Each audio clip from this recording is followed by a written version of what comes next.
बच्चों chapter 3 pair of linear equation in two variables का concept जानेंगे कि क्या होता है पेयर ऑफ लीनियर इक्वेशन।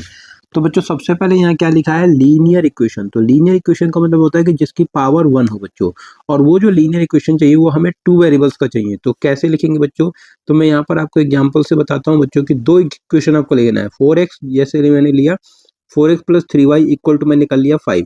तो ये जो इक्वेशन होगा बच्चों ये एक लीनियर इक्वेशन है, linear equation in two variables. ठीक है, तो लीनियर क्यों है बच्चों, क्योंकि x की पावर देखें तो 1 है, y की भी पावर देखें तो 1 है। ठीक है, राइट। तो उसने कहा था लीनियर इक्वेशन होना चाहिए। तो लीनियर का मतलब कि जो भी वेरिएबल्स दिखाई दे रहा है बच्चों वहां पर पावर क्या होना चाहिए, 1 होना चाहिए। ठीक है, साथ में ये कह रहा है कि टू वेरिएबल्स होना चाहिए। तो यहाँ पर हमें दो वेरिएबल्स दिखाई दे रहा है x और y, राइट।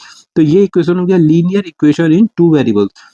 लेकिन साथ में इसने क्या कहा बच्चों कि पेयर ऑफ लीनियर इक्वेशन की हम बात कर रहे हैं। तो पेयर का मतलब क्या होता है बच्चों, जोड़ा।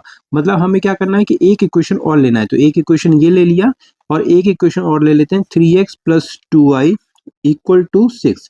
तो इस तरीके से ये जो दो इक्वेशन अगर हम एक साथ इसको लेके चले बच्चों और इसको सॉल्व करें या जो भी इसको करते हैं बच्चों, तो इसे बोलेंगे pair of linear equation in two variable. तो ये इसका एक फर्स्ट एग्जांपल हो गया बच्चों। अगर मैं आपको इसको स्टैंडर्ड फॉर्म में लिखना है तो आप इसे ऐसे लिख सकते हैं a1x plus b1 y equal to c1। तो ये आपका फर्स्ट इक्वेशन हो गया। इसी तरीके से सेकंड इक्वेशन आपका a2x और ये आपका b2 y equal to c2। ठीक है, तो ये इसका स्टैंडर्ड फॉर्म हो गया।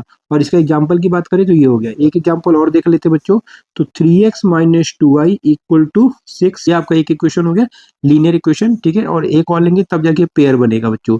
तो कौन सा इक्वेशन है, 2x plus 5y equal to 3, right. ध्यान देना बच्चों कि यहाँ पे माइनस प्लस कुछ भी हो सकता है, उससे कोई फर्क नहीं पड़ता, ये लीनियर इक्वेशन होना चाहिए। ठीक है, तो इस तरीके से क्या हो गया बच्चों, ये पेयर ऑफ लीनियर इक्वेशन हो गया। तो ये दूसरा भी पेयर ऑफ लीनियर इक्वेशन हो गया।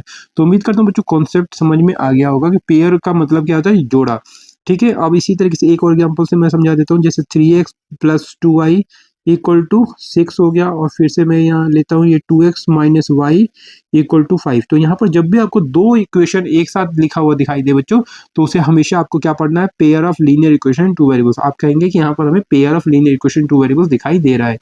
ठीक है बच्चों, तो समझ में आ जाए तो आपको वीडियो को लाइक कर देना और चैनल को सब्सक्राइब कर लेना बच्चों, क्योंकि क्लास 10th की प्रिपरेशन अगर आप यहाँ से करते हैं तो आपको कोई भी टेंशन नहीं होने वाली बच्चों। तो प्लीज वीडियो को लाइक कर लेना, चैनल को सब्सक्राइब कर लेना। धन्यवाद बच्चों।